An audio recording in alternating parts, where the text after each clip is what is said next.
Moi, c'est Ba Amadou Taha. Je suis de Missi de Centre Ninguetere, dans Hakounde Koloto et Kokolo.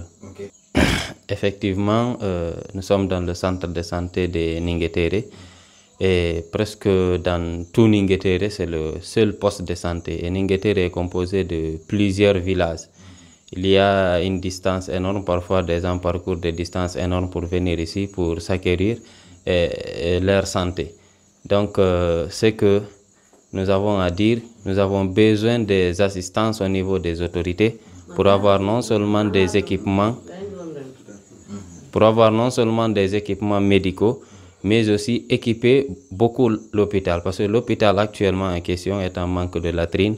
Et comme a dit Madame la docteure, et nous avons besoin aussi de beaucoup de médicaments pour pouvoir guérir les patients qui se présentent ici. Et nous avons besoin aussi d'augmenter le niveau de l'avancement de la médecine. Vous savez, parfois, il y a des gens qui peuvent tomber malades ici et que nous n'avons pas les moyens de les soigner ici. Il faut qu'on les transfère. Nous avons plus besoin d'avancer la médecine à Ninguetere. Vous avez besoin de personnel aussi? Oui, nous avons besoin de personnel pour augmenter non seulement. Voilà. Pour le moment, c'est la rénovation et l'équipement du centre de santé. Du centre de santé. Vous avez bien vu comment est l'état du toit, l'état du sol, tout. Presque tout est en dégradation. C'est un centre de santé qui a été construit il y a longtemps, vers les années 99, l'an 2000. Et jusqu'à présent, je pense que c'est une seule fois qu'une rénovation a été faite. Et nous avons beaucoup besoin d'équipements médicaux, des appareils de santé. Oui, vous avez juste lancé un appel aux autorités, mais est-ce que vous avez d'autres choses à les dire aussi? Oui. Ce qu'on demande au ministère de la Santé. Voilà, c'est qu'on lance un appel au ministère de la Santé de regarder c'est-à-dire l'avancement des districts, de nous aider à améliorer la qualité de la santé, parce que c'est la santé prioritaire. D'abord, c'est quand tu es en bonne santé, tu vas faire d'autres choses.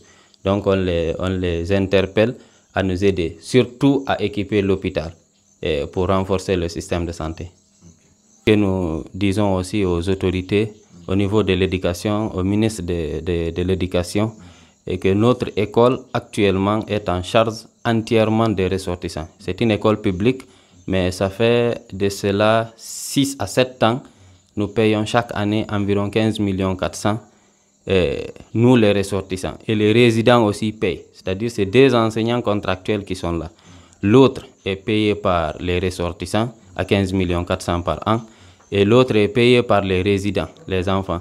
Et cela nous fatigue beaucoup parce que certains pères de famille, quand on leur dit de payer les professeurs, ils ne payent pas. Finalement, certains enfants se retrouvent sans éducation et c'est vraiment déplorable. Et surtout aussi, nous accentuons beaucoup sur l'équipement de l'école. L'école est en manque. Actuellement, l'école n'a pas de latrine. Nous n'avons pas une bibliothèque digne du nom. Nous n'avons pas un centre de recherche. Nous avons besoin vraiment que le secteur éducatif soit renforcé du côté de Ninguetere. Presque tout ce qui s'est fait ici est en train d'être fait par les ressortissants. C'est nous les ressortissants qui le faisons. Merci.